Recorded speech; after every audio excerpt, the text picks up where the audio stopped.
The links for Odyssey, Bit Chute, or to join the other YouTube channel, or be sure to join the Telegram or support channel on Coffee, the various other links. Thank you for the recent donation on CashApp. Very, very generous of you. So Twitter, I've been on Twitter pretty heavy the past few days. It's a whole, I've been on Twitter the past 3 months, not that heavy as I have been recently. And you get on Twitter and you get a few subs a day. It's not a big deal. Go in there, check your newsfeed. And then Elon is in the process of buying Twitter. I guess it takes some time to complete. And that has changed the game, and the political ramifications for that are far reaching. It never occurred to me that someone would want to buy Twitter and hold it closely held. Is that what it's called? Privately held. So the bigger picture, before is why nobody legally fought for free speech rights to apply to the new town square, which is social media and Twitter. Before, it's like Twitter, social media, the concept has been around, or the internet, the concept of publicly available internet has been around since the 80s, though it really, message boards really blew up believe it or not, about 30 years ago. The internet has been around in some form longer than people kind of seem to be aware of, but then you had cable about 20 years ago that changed. DSL and cable kind of changed everything. Anyway, so politics is downstream from culture. To not have guaranteed free speech on the internet is absolutely insane, but nobody rocked the boat. The left wing wants to maintain the status quo, obviously, but to do so, so does, because they, if you control the dissemination of information, you're going to have an amazing ability to control the politics. But the right also kind of does the same thing. They don't care as much as one would think they would for this concept of liberty. They might be Russia, Israel, or China first, but they're definitely not the American first right of, I don't know, perhaps the old Pat Buchanan days. There's a big collection of these people who are kind of in, I don't know what you want to call them, not the MAGA, the neocon, grifter right, rhino right. They're not really anything other than in it for just a paycheck. The grifter right doesn't give a bird's feather about anything more than just collecting a paycheck.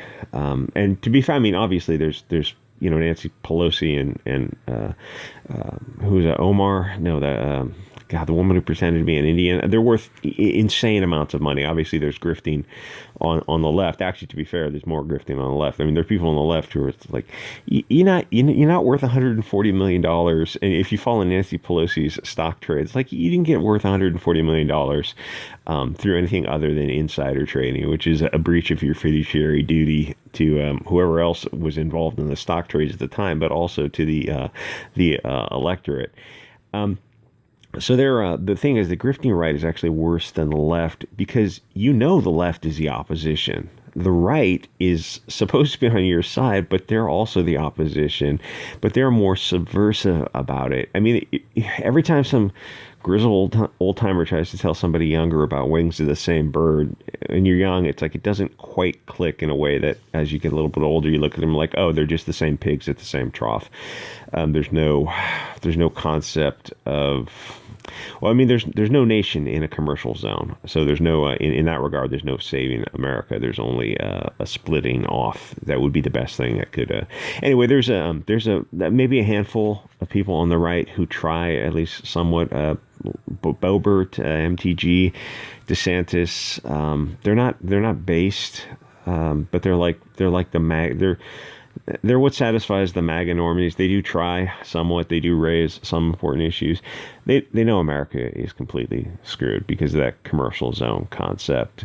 That to fight for it now would require a civil war, and it would require a division into regions of, it'd still be a United States, but it might be go back to 50 states, independent states' rights with much more control over their border, and you'd have different states for different groups of people, or you could have large regions. I'm trying to say carefully for the YouTube algorithm is that different groups of people are not getting along in America, and much of the conflict is because of the integration that happened in the 60s.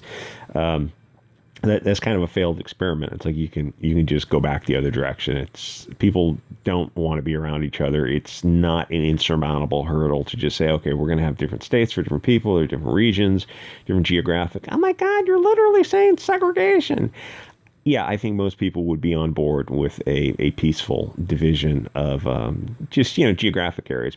There's conflict that only comes up when people of these different cultures are in contact with each other, and they have different ways of doing things. If you remember LeBron James, and there was the community when that girl tried to gut the other girl with the knife, and they were defending that was a hill they wanted to die on, that was part and parcel of their community, or something. And most people look at that and go, okay, well, we're on a different page because we don't want to live like that. And if you guys want to live like, I don't know if this is too big for YouTube. If you guys want to live like that, obviously there needs to be a de facto as well as de jure separation, if you know what I'm saying.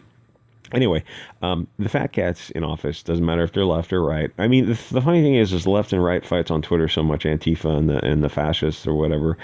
You guys, all of us, have more in common with each other than we do with these bankers who are actually pulling the strings. There's a meme going around Twitter of 2012 Occupy Wall Street, where the precursor to Antifa was starting to talk about these ultra wealthy, less than 1% who were pulling the strings.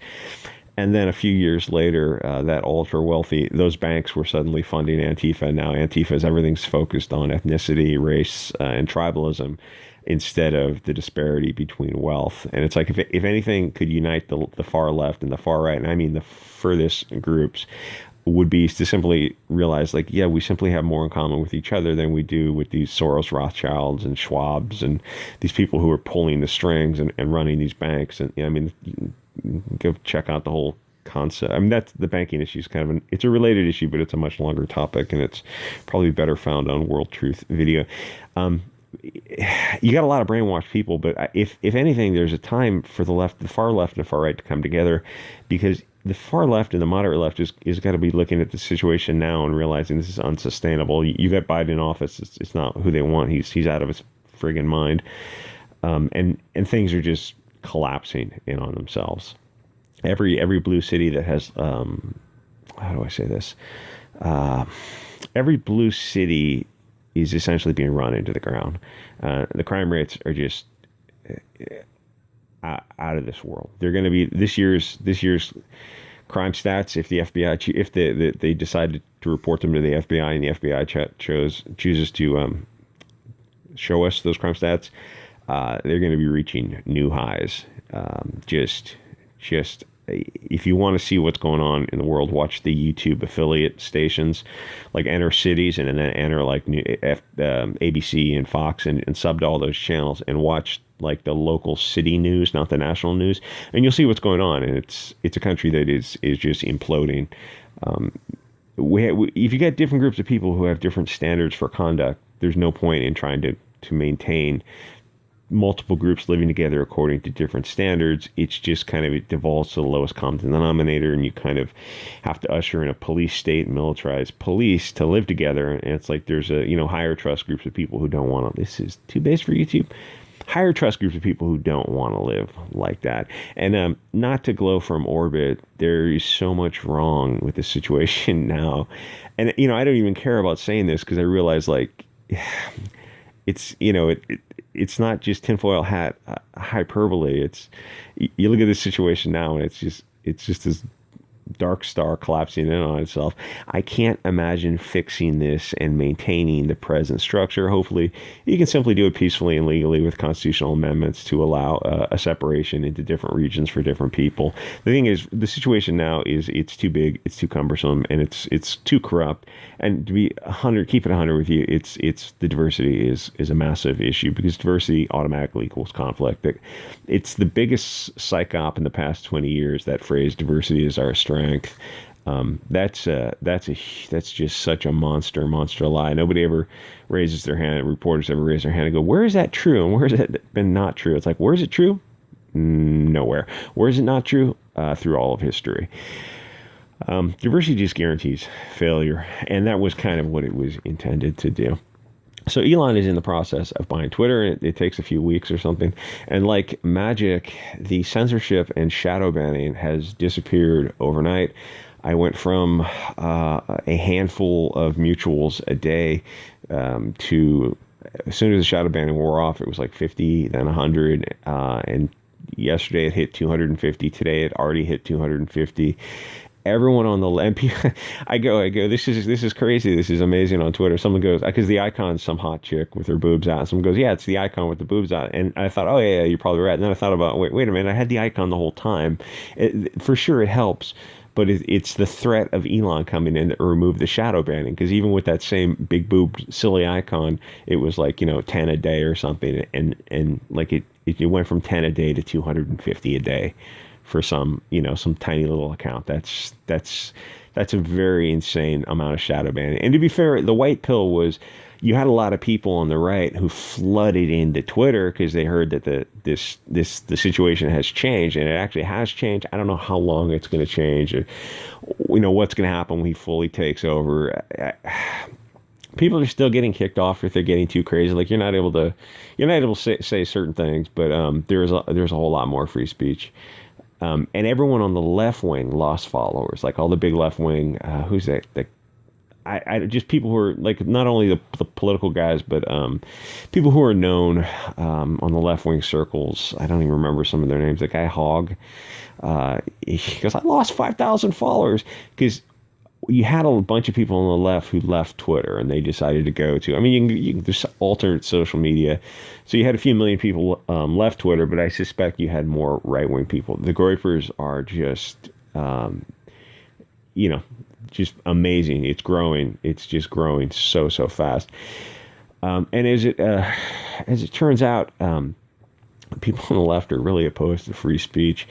But everyone on the right gained fathers like Boebert and MTG and DeSantis and Trump, the Trump family, and all those people's movers and shakers on the right. They're like, even libs that tick, everyone is just incredible. And it's weird that you think like they shadow banned Don Trump Jr. and it was a combination of shadow banning, but also you got an influx of new blood coming into Twitter.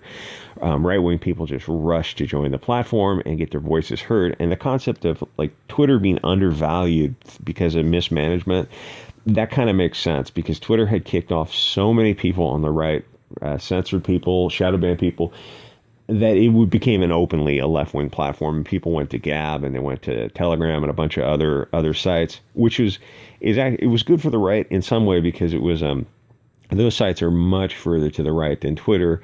And so you can bring the moderate right further to the right. But so I mean, there's a lot interplay going on here with Twitter and having like, because you still don't have the far right on Twitter, or they're kind of hiding their power level. So ultimately I don't know what's gonna happen. And when it comes down to it, the left wing are like when concerning free speech, they're the but people. They value some free speech, but not from all voices. So Elon has changed this equation radically. For the first time in years, the right wing is getting a chance to speak. Politics being downstream from social media, you're going to hopefully see politicians move further to the right. Now the response to Elon by the powers that be has been interesting. They all of a sudden are very concerned with some people being in charge of a social media company, but not with others. They didn't care before. They didn't care about Facebook. They didn't care about Vanguard and BlackRock owning big shares of Twitter, or about Facebook, Instagram, or Washington Post by Bezos, or Bloomberg owned by Bloomberg, or all the other media that's owned by wealthy. As Elon said, who controls the media, or who owns the media? Based Elon. But Elon is not a member of that club, and that is a problem. Now they're concerned about Section 230, though, as you saw, the fact check came out and said, oh, no, we're not totally. When Jen Psaki comes out and says, oh, Biden is very concerned about social media and Section 230, Biden doesn't know what Twitter is. I don't think he knows. Biden is what, 80? So he would have been 60. No, he would have been. When did social media really blow up? 15 years ago with MySpace. So yeah, he would have been 65 when social media really went, into the stratosphere. Yeah, I don't think he knows what social media is, and he's not using social media. Trump was using social media. Trump knew how to use Twitter very well. I don't even know if Biden has a cell phone. Anyway, so now they're concerned about Section 230, the publisher versus platform stuff. It's like you were concerned about that for the past 15 years. They could not be more obvious with them taking off the mask. They will do anything to maintain control. So where we go from here, it's going to be interesting. Get on Twitter while you can. Blow up whatever account you're trying to blow up. I don't know if they're going to crack down on speech. I suspect they won't, because this is more like Twitter pre-Trump, where there was a lot more energy into it. If I had to look at, I'd have to look at the moving averages of the volume of Twitter before and after Elon got it. I suspect it's up, because even when you had a left-wing echo chamber, you were just getting this confirmation bias situation, and that's boring for a lot of people. You want some pushback and some fighting. Fighting is usually going to bring in more eyeballs, which is probably what's going to happen to Twitter, which means more advertising, which means more profit.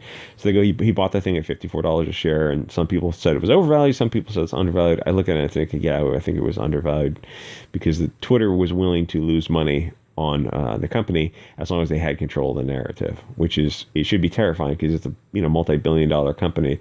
And their goal is not their stated purpose of just being a business to facilitate communication and make a profit. It's like, no, it's actually to control the narrative. These are far left people who know that social media and media control the narrative. And now that a little bit is slipping out of their hands, you're going to see a slight shift to the right. And it's not going to go all full all the way, Weimar right wing, because the country demographics won't support that, but it will go a little bit further right, and that's definitely good for diversity of thought. Anyway, comment, subscribe, support channel on Coffee if you can, and I will see you guys all next episode.